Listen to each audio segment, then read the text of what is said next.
السلام علیکم ورحمت الله وبرکاته. محترم پوښتنه کړې ده چې بعضې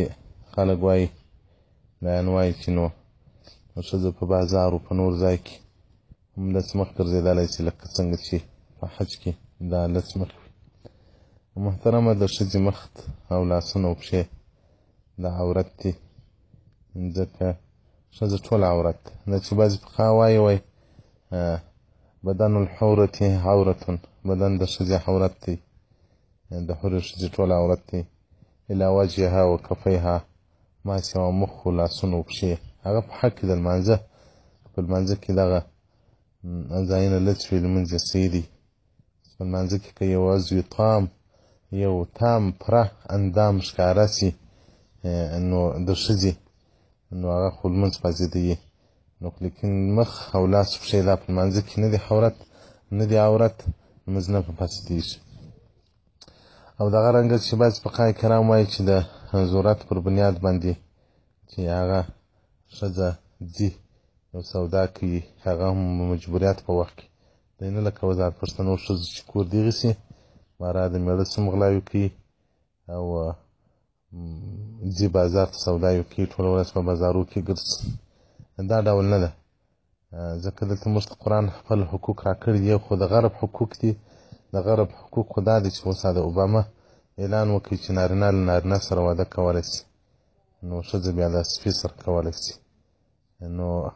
یو غربي حقوق دي، یو قرآني حقوق دي. قرآني حقوق دا دی چې قرن فی بیوتکن، کورو کې دې کښېني، ځکه د دوی خلقت هغه جوړ دی چې دوی هغه لمونځ یې تر مسجد په کور کې افضله دی، په کور کې تر سرای تر مابین دننه افضله دی. نو فقهای کرام وایي چې هغه بعضې وخت د مجبوریت په حالت کې سودا کوي، نو که یې چېرې لاس لڅ شي هغه مخ لڅ وي، نو فقهای کرام وایي هغه پروا نه لري. خو لیکن هغه په هغه وخت کې چې هم اصلاح وله رد المختار، هغه جلد 5 کتاب الحجر والاباحه فصل فی نظر والمس، هغه وایي او هذا فی زمانهم، دا دغه تابعین و د تابعین د مجتهدینو په زمانه کې چې خلک مصلحین وه، و په زمانینا زموږ په زمانه کې دي. نو وایي ځوانې ښځې هغه مخان پټوي، هغه دې نه راوځي. او دغه رنګه تفسیر ابن کثیر هغه جلد 3 صفحه 404 د سورة الاحزاب نه 50 آیات مبارک وایي چې امر الله نساء المؤمنین، علی امر کړی دی د مؤمنانو ښځو لره اذا خرجن من بیوتهن فی حاجة، چې دوی له کورو راوځي نو مخ دې پټوي من فوق رؤوسهن بالجلابیب، او یوه سترګه دې ښکاره کوي، په یوه سترګه باندې دې هغه ولارې ته ګوري، هغه یوه سترګه باندې دې هغه د لارې دې ته کوي. نو او دغه رنګه په قرآن عظیم شان کې الله جل جلاله راته وایي چې تاسې راوځي نو هغه خان مه لڅوئ. ځکه تفسیر جساس احکام القرآن د جساس سورة الاحزاب نه 50 آیات نمبر کې هغه وایي چې هغه مؤمنان ښځې هغه شابې ځوانانې مامور دي بستر وجهها من الاجنبین، چې هغه به د پردو خلکو څخه هغه مخام پټوي، پردو خلکو ته به مخ نه ښکاره کوي. او دغه رنګه د رسول الله صلی الله علیه وسلم بارک څخه یو روایت دی چې رسول الله صلی الله علیه وسلم بارک ښځه چې له کوره څخه راوځي نو رسول الله صلی الله علیه وسلم هغه شیطان یې خلکو ته ښایسته کوي، او هر چا که ورته وکتل ګناه کې دا ښځه هم ورشریکه ده، ځکه خو دا سبب د دې جوړ چې خلک دې ته وګوري. او رسول الله صلی الله علیه وسلم المرأة عورة، ښځه عورت ده، نو چې راکښېني راووځي شیطان یې خلکو ته ښایسته کوي، شیطان خلکو ته په ذهن کې هغه ښایسته کوي. مشکات المصابیح دا حدیث روایت کړی دی، مشکات المصابیح جلد 2 کتاب نکاح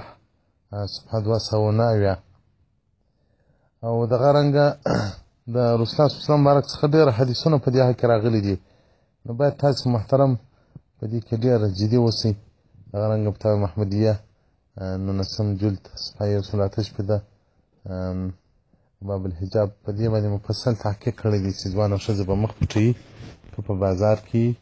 که هر ځای او دا چې بعضې خلک وایي چې وایي یا پروا نه لري هغه نو د دین او د قرآن سره خیانت کوي د الله جل جلاله قرآن او د الله د حدیث څخه مخالفت دی چې هغه یو ښځه پروا نه لري مخ ته لیسي د ښځې که په لمانځه کې لیسي لمونځ یې نه فاسدېږي او بیا له لمانځه څخه به ښځه مخ پټوي ځکه رسول الله صلی الله علیه وسلم وایي لعنت یې پر هغو ښځو باندې چې خلکو زړونه ځان ته مایلوي نو یو ښځه چې راوځي له کوره څخه هغه په داسې حجاب کې چې د خلکو زړونه ځان ته ورجلب کړي تر هغه وخته لعنت چې بېرته کور ته ننوځي نو په لعنت کې سړی مړ شي کافر مري نو زه دا بعض ښځو ته اریانې مسترتور سر بازارو ته راوځي او پر سکوټر باندې هم چپه سپري دا خو د غربو دا خو د یهودو دا خو د شرکیانو غرقبیانو ثقافت دی نو مسلمانانو هغه ځان ته پلی کوي د مسلمانانو ښځې ښه صوفي سړی به وي ښه ږیره به وي سپینه خولۍ به هم پر سر تبلیغي صاحب وي د چا له خوا به معاینه پسې ناست وي چپه به وي سپری دا اوس کوم منطق دی کوم اسلامیت دی شجاعت ګوره هغه په د حیواناتو کې د حیوان په ناموس خوا به دی چې د ده ناموس بې ځایه د ده ناموس هغه بې قدر وي د ده ناموس باندې بل څوک کار لري نو انسان بیا مؤمن به نو څنګه د خپل ناموس راباسي بازار ته په بازار کې به په موسیقل چپه پسې سپاری او پرتوګ به یې داسې ټینګ په ځان پورې تنګ پرتوګ اغوستی چې د کوناټۍ له ورایه څخه معلومېږي دا اوس کوم منطق دی تر دغه چې پرتوګ وکاږلسې ګرځي د هغو نه جرم بي لکه دغه پرتوګ اغوستل چې په هغه کې حجم د بدن معلومېږي که پرتوګ وکاږي او که نه وکاږي د هغو نه ګناه ده لکه د کښلې پرتاګه چې هغه پرتوګ چې په هغه باندې حجم د بدن معلومېږي لکه بعضې ښځې پتلونان اغوندي بعضې ښځې داسې تنګ پتلونه اخوندي اوس په غرب کې پښتانه اغوندي یا بیا په یورپ کې اغوندي یا بیا په سعودي کې اغوندي ځکه اوس خو مدینه منوره کې چا راته وویل دلې زموږ پښتني نجونې اوس پتلونان کوي ایمان ماشاءالله د رسول الله صلی الله علیه وسلم په کور کې اوس پتلونان راته شروع شو نو همدلته خو لا پتلونان تر اوسه نه دي باب په افغانستان او پاکستان په پښتنو کې بیا دې پرتوګان جوړوي لکه پتلونان دا بدن یې چسب وي چې هغه ټول حجم یې معلومېږي الله دې رحم وکړي دا موږ چې داسې هلاک او داسې تباه او برباد وي چې د الله له دینه څخه مخ کړی د بلې خوا ته تللي نه مو عادت د دین دی نه مو رسم د دین دی ټول شان بس چې د انډیا یو فلم راوځي یا د شرق او د غرب یو رواج راوځي پښتانه په هغه پسې ځغلي نو ښځې حجاب فرض دی پر دې باندې مخ په پټوي والسلام علیکم ورحمة